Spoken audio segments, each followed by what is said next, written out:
You feel boo-hoo. Used. Asaboni. Now we need to figure out if you're mad at me or yourself.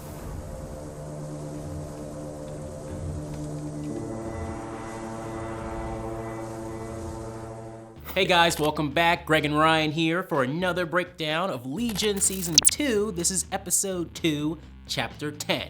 But before we jump into it, make sure you hit that subscribe button because we have a ton of TV breakdowns on the channel, including Westworld Season 2. Also, you may have heard of this small, art house film that Marvel's coming out with in a few weeks. Yeah, I heard of it. Yeah, Infinity War? Well, we have plenty of content right here on the channel. Right now, you can check out.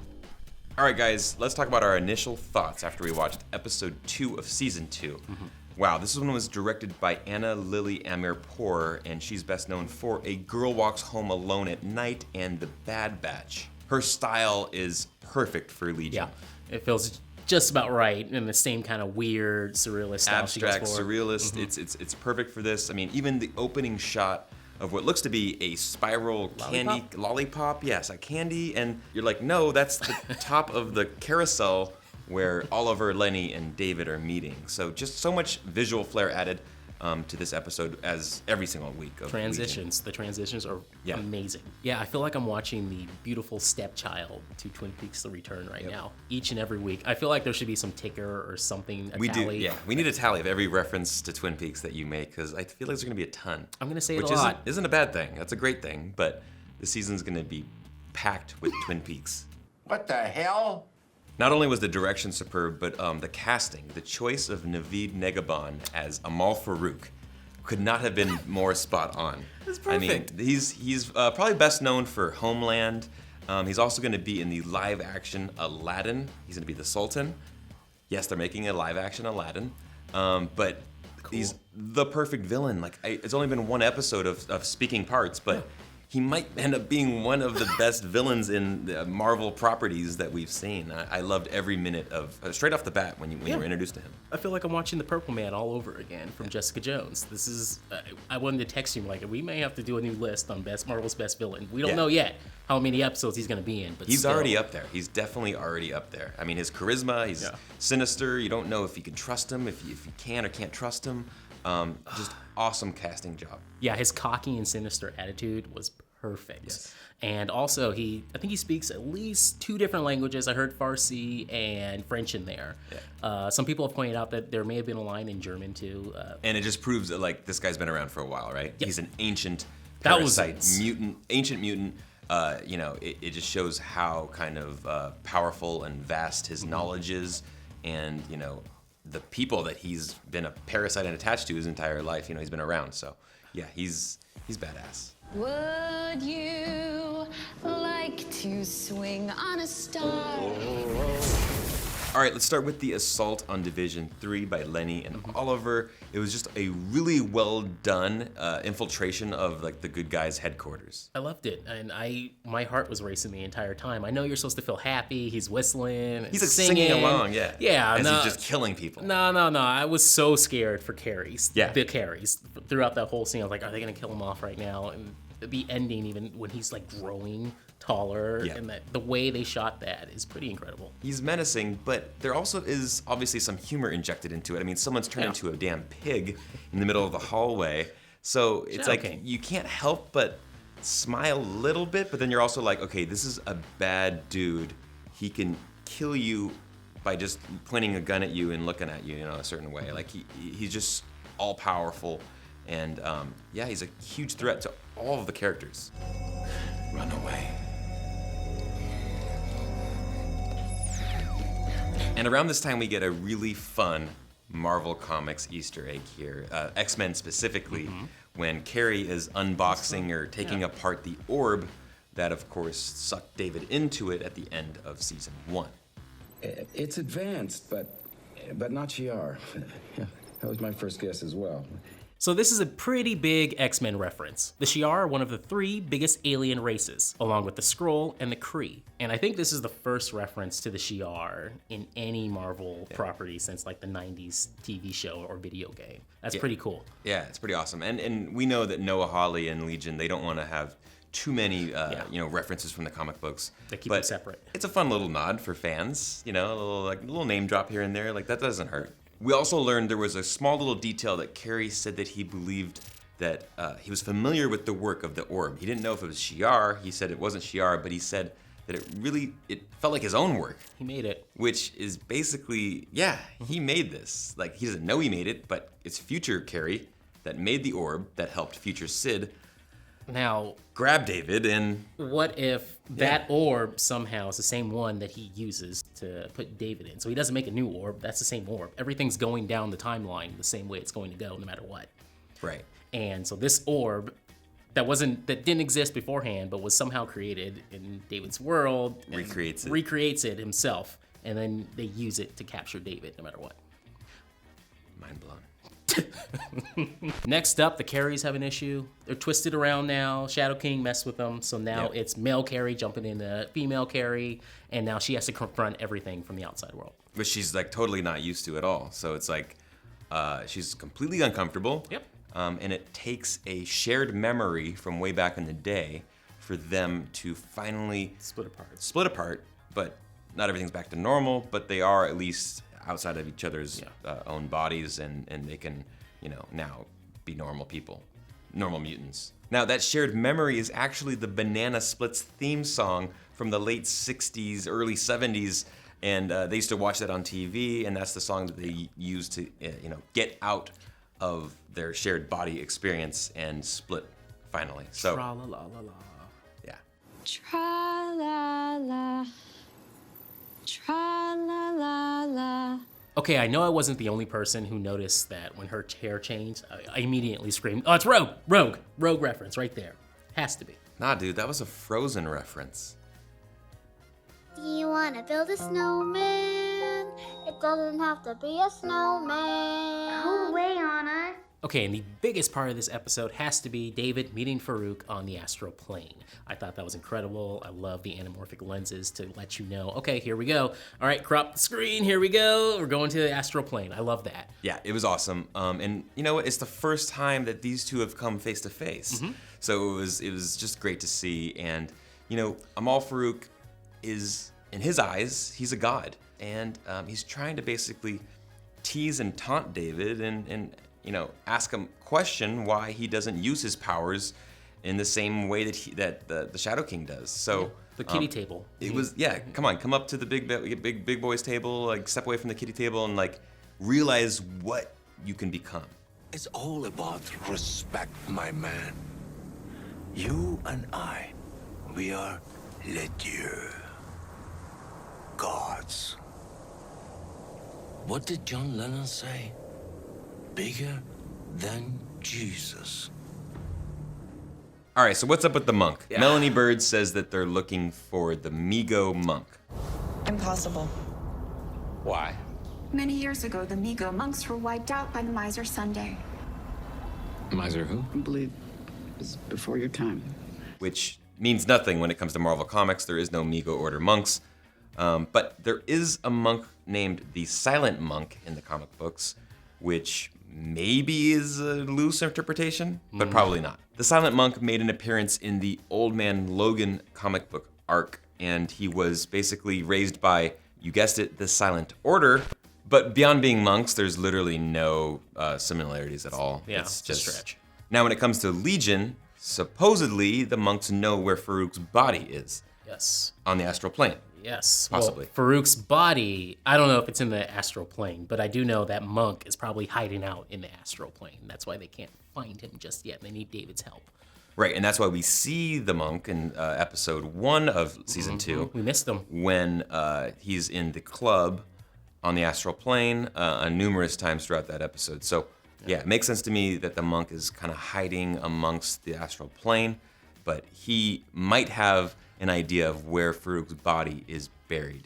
And it's also looking more and more likely that that chatter virus thing is caused by the monk and has nothing to do whatsoever with the Shadow King. And the reason, one of the reasons why we think this is that if you watch the preview for next week's episode, yeah, we did that already. There's a line about the monk being highly contagious. Be careful with the monk. He is very contagious. Maybe he's the one infecting all these people around the world, and what it looks like some of the main characters as well. And maybe the monk has something to do with this delusion. We don't know if it's real or not, but this thing, this creature, this minotaur that's creeping through everyone through Legion right now. We don't know what it is.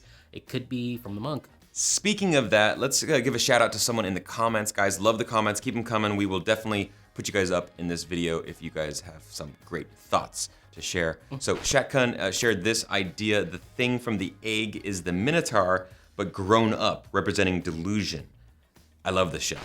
We also love the show, and that makes sense that like the hatched delusion is slowly crippled. crawling out, crippled, grows up into becoming this Minotaur in a wheelchair that is just grotesque and literally running around the halls of Division 3 and the Astral Plane. And then we've noticed, if you go back to the first episode and you look at that club sequence, if you slow down the footage... Frame by frame, yeah. Yes, frame by frame, you're gonna notice that with the monk, and then you got David, you slow it down, you're gonna see, there it is, delusion in the form of the Minotaur, right over David. That brings us to how we feel about Admiral Fukuyama. Do we trust him? No, there's nothing we can trust about this character just yet. Not a thing. And yeah, it seems like he's got some kind of weird surveillance over David with the Vermilion in their scenes. Like they just walk around, they're just looking right at him. Yeah. Like I feel like that has more to do with maybe his powers in general. And there's nothing that can get by him. Yeah, he's like all seeing and just kind of, you have to watch what you're doing and who you're with and who you're talking to, because they're extremely suspicious of David and they have eyes everywhere. Okay, but just remember, we see everything. That brings us to one of our favorite parts of every episode, when John Hamm speaks. This one was titled Umwelt, which is a German word meaning the world as it is experienced by a particular organism. So for a tick or a bloodhound, it's based on biological needs in order to survive. Now with humans, we have the ability to form ideas and opinions, and we can perceive reality based on these ideas. Now the bad thing about that is because you can do so, that's how you can also go mad, you know, whereas a tick or a dog is not gonna go mad based on, they have no ideas that they have formed. So this is when delusion kind of creeps in, is the whole point of this. I wouldn't be shocked if John Hamm actually shows up as Delusion, or is he the big villain of this season? That would be awesome, and you know, Legion, they don't like the comic book references, they don't want to keep it so close to the book, but what if he turns out to be Sublime? For book readers, that's John Sublime, who is one of the supervillains and a longtime enemy of the X-Men. He's basically like this bacterial life form that infected hosts since the beginning of life on Earth. Again, we talked about this last week, trying to figure out what the hell was going on with those green hands. Well, this episode kind of, I feel like, for me, cleaned it up a little bit. Yeah. With the green and red, again, the colors this week, now they're like, green's bad, red's good. And what do we see those green hands doing in this episode? They're literally pointing to David in those shots on the rooftop. Like, it could not be any more obvious that, like, stop this dude. He's about to do some bad stuff. And his dark green shirt, by the way, too. Come on. Right. Hey guys, audience, pay attention to this guy. He's not the person that we think he is. One little side note, Cat Sid's still amazing. I don't know how long they're gonna keep this up. Let's get it in every episode. Chekhov's gun. I have a feeling there's something with that cat later on this season. We just don't know what yet. The cat's gonna save the world. Walt Disney Productions, The Cat from Outer Space. I'm serious. Okay, one more thing that we missed from last week was this conversation between Batanomy and David at the beginning of the episode, where he brings up the Lazarus affair. Now, Lazarus is another thing in X-Men canon. It's actually the brother of a more familiar mutant named Domino, who, coincidentally, is going to have her live-action debut in Deadpool 2. All right, now it's time to talk about our favorite moments from episode 2. Greg, what you got? Well, we talked about it earlier, but Division 3, the battle when the Shadow King shows up, with Oliver and Lenny, that was great. I just loved it. I can watch that over and over again. Mine has to be the showdown between David and Farouk on the astral plane when they start as a wrestling match, and then it turns into a samurai tank battle, and then a smoke or a tornado or a smoke storm or whatever.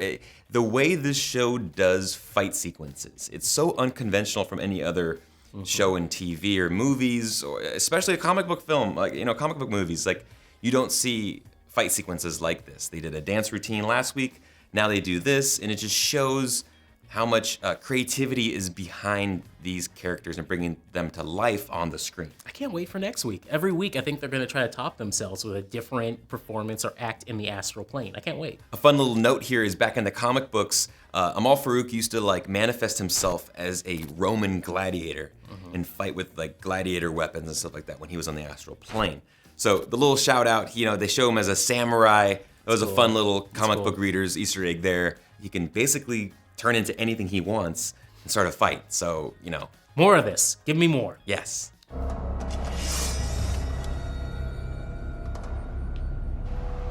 Shall we continue? All right, let's talk about our final thoughts, predictions, questions, everything we have here. Mine is, is Amahl Farouk the big bad? Yeah. I don't know if he's going to be a completely adversarial relationship with David. I think it's more of a frenemy. Yeah.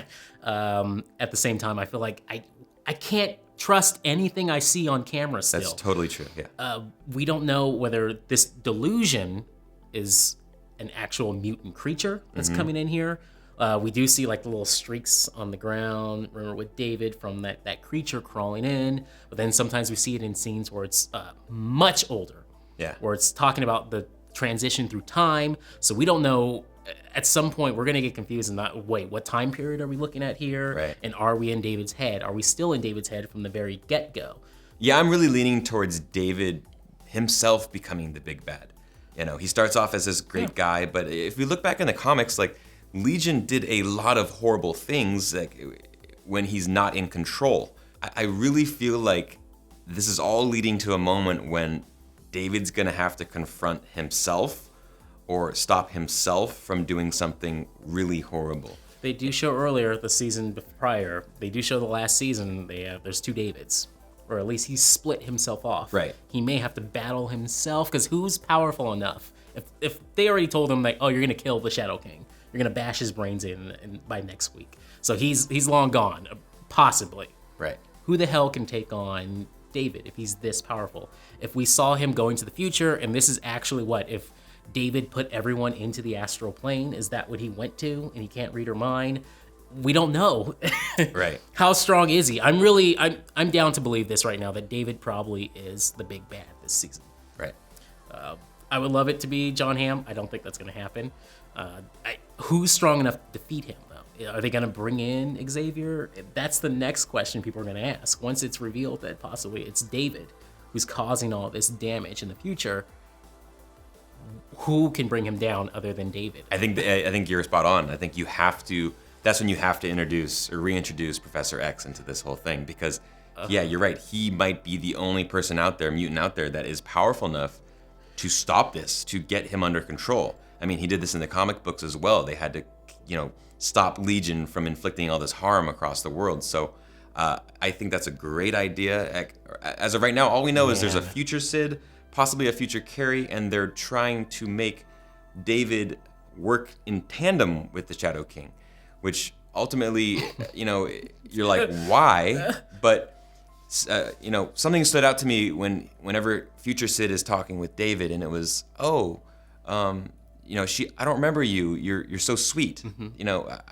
I forgot this version of you, meaning that he becomes a monster at some point. Yep. And she was glad to see the David that she knew from before, who was this sweet, kind, loving, caring guy. She never said he died. Right. Never said he died, but she was kind of shocked to see him in that form, which only tells me that some bad shit's gonna happen with David. Now, with all that said, the odds of Patrick Stewart showing up this season or a future season is still very, very slim. But if he does show up, I'm gonna lose my mind and flip my TV. That's gonna be so awesome. Yeah, I'm gonna go nuts. I think that it's gotten to a point now where they have to do it. I actually think the odds are a little bit higher. I think that it's been teased so much and it's been talked about so much, and Legion now, you know, a year and a half into it, like it's gonna become a bigger name in the Marvel properties. Like no one really knew of Legion as well as comic book readers back in the day, but now people want this. This is FX's most polished show. People want to see Professor X show up just for a scene or two. It could be one quick scene, just a face-to-face meeting. Like that would be game-changing. Pay him, FX. Come on. I saw a flash of you in the future writing me a message. What did it say? Be careful with the monk. He is very contagious. We're here to rescue you. Can you get me out of here? The Shadow King. He's looking for the weapon. Sid's in trouble. She lives in the future you're trying to change. And when you do, she will cease to exist.